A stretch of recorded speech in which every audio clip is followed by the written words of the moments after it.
Now, I told you that the first part would be more difficult. Most people, they jerk that first cross.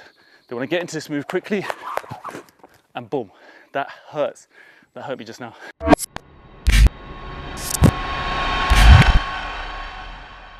What's cracking, Jump Nation family? It's your boy here, Rishi S, aka the Jump Rope Coach. Welcome back to the channel, folks, and welcome back to another fire skipping tutorial. Of course, today we have an epic fire move for you, right? We've got the double under cross. Now, this is a advanced skipping move, people, and one that I would expect you guys to be trying to learn, especially if you've now nailed the double under cross. I've got some really cool ways for you guys to execute this move and drill it into your training. Okay, so as I get warm now, we're gonna get straight into this one, peeps. You wanna make sure when you are trying to figure out any move that involves a cross, you wanna try and figure out and make sure you know you've got your hands in the right positions. Now, when it comes to the double under cross, it's all about hand positioning and your wrists, right? And we're gonna go through step by step. So as I get warm a little bit, I wanna talk you through what I really feel when it comes to this move and how it feels when I'm executing it, okay? The main thing is the first cross is the hardest part of this move. The second cross is actually the easiest bit of this move. Now, most people will trip on either the first cross or the second cross, but let's go through step by step. What I like to do, and again, you don't have to follow this step by step exactly, but I kind of recommend you do, right? Because this is the best way to learn these tricks, I'm telling you. So you want to start with a simple double under, which then moves into the first cross. So the reason why I like to start with a double under is because it creates the speed and the height, the vertical, to start getting into the double under cross. If you try and do it for starting sort of like a normal jump like this, you can see I'm sort of stretching my body.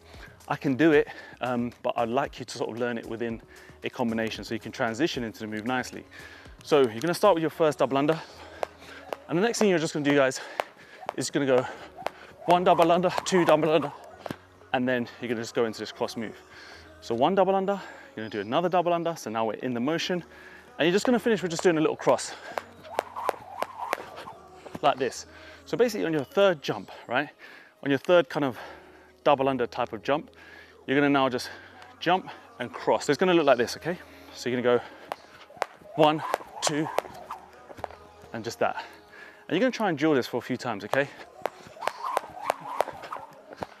And what you're trying to learn and what we're trying to get the muscle memory to understand is the kind of pattern. Your body's working in this sort of pattern. We need to build in this muscle memory.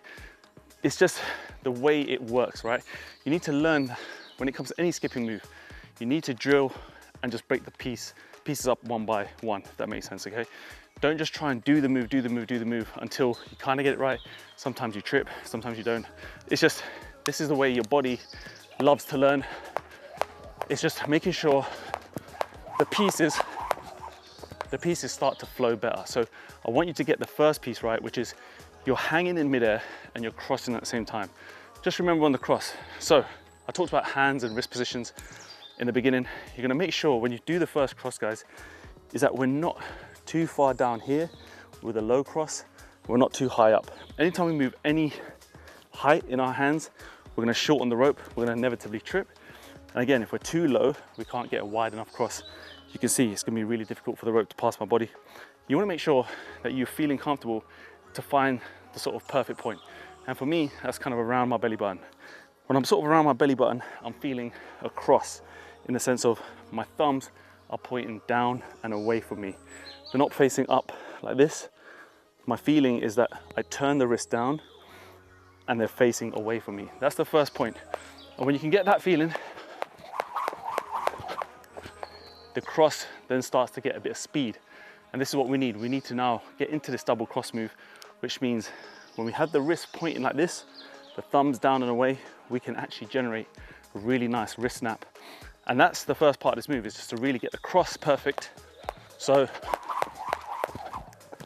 we're then timing it with our double under type of jump. Quick point is, as I move on to the sort of next piece, is you want to make sure you're engaging your core and you're having a nice vertical jump, no knee flexes. And that's why I like to incorporate the double unders at the beginning, because you guys already know, if you're watching the channel, we don't knee flex here, mate. It's just nice straight leg jumps. We're putting force into the floor, like I always say, And as the force goes into the floor, that pushes us back up, opposite force, and then we can actually take off with straighter legs, okay? Much more safer, much more better for our joints, doesn't look clunky, and it's just the right way to do things, all right? So we've done the first bit. We've got the drill of hanging in midair with the cross. Now, I told you that the first part would be more difficult. Most people, they jerk that first cross. They want to get into this move quickly, and boom, that hurts. That hurt me just now. But if this is you, where it's just slapping you, clipping your toes, it's because you're being quite jerky. That's the only word that comes to my mind right now. You're snatching it, okay? That's why when I told you to try and break this up, we want that smooth vibe where it feels like we're gliding, floating, and we've got the hang time, all right? So make sure that you're very accurate on that first cross. Okay, second part, this is the key part now.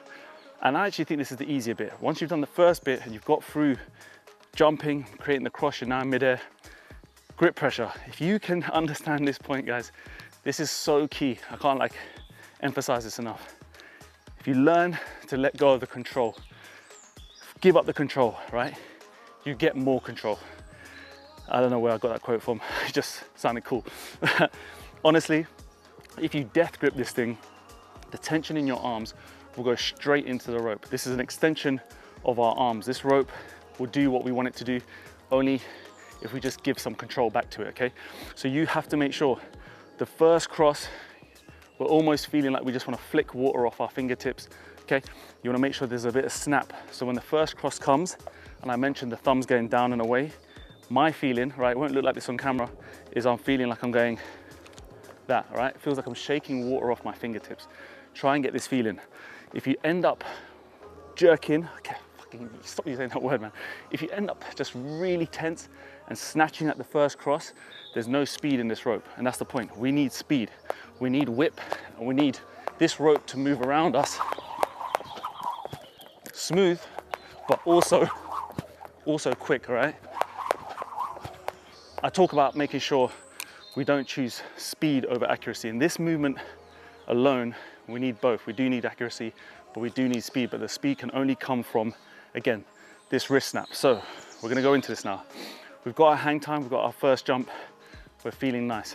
We need to make sure in this cross position, we can generate the speed for the second revolution of this rope. So I mentioned grip pressure, and what I'm gonna try and hopefully make you feel is make you feel that my sensation, guys, is when I'm in this first cross, the hands do not deviate, as in they do not go higher, they're not going to go lower. So when I've crossed, it's almost like I've locked them in for a split second longer. So it goes bang, wrist snap. That's all I feel. Once I'm here, if I start to try and move my hands away from my torso, away from my body, rope would inevitably lose its shape, lose its speed. And that's not what we want. We want this thing, as soon as we hit the first cross, we've perfected that loop. We need to now just give it another little flick with our wrists. And that's all it needs, guys, yeah? Okay, my jumps are the same. I'm not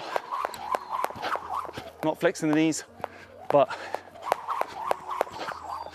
if you can see, when I cross, right, I'm gonna try to get some slow motions up as well. When I cross, it's just boom, boom, right? We're keeping the arms in the same structure, no deviation, and we're just letting the wrist go. A really key point that I found as well is if you give yourself a little bit of body tilt as you're doing this move, it does give you a little bit more room to get a cross in, okay? It does allow you to stretch those hands a bit wider. As you get better, you can obviously straighten up a little bit, but if you're a beginner trying this move, give yourself a little tilt, a little body tilt, right? Doesn't mean you're gonna be like hunched over. We want really nice posture, engage your core, but you give yourself a little body tilt. This is the way I kind of learned this move. And you can see I can get such a nice wide cross and actually create this move and execute this move easily, right? A little bit of sort of learning, but it will come naturally over time, is when we finish the move, we land. You have to uncross your hands, but you just do it nice and slowly. It doesn't need to be really quickly. Again, we have to be in control of the rope. Can't let the rope control us. So when you come out of the move, just slow the hands down and uncross. uncross naturally. And there you go. It's honestly a very cool move, folks. Drop me a comment and a like. Hopefully these videos are still helping you. Any newcomers to this channel, welcome. I'd love you to get involved. Cop our gear, cop our merch. So guys, big love. Remember, VIP 30 gets you 30% off. This is just exclusive to YouTube. I'm still continuing this promo for you guys. Epic support. It's always been epic support here, and I just want to show a bit of gratitude. So I'll check you in the next video as always. So take care of yourself. Skip the treadmill. Stay safe. Peace. Was the knight in shining armor in your movie? Would put your lips on mine and love the aftertaste now.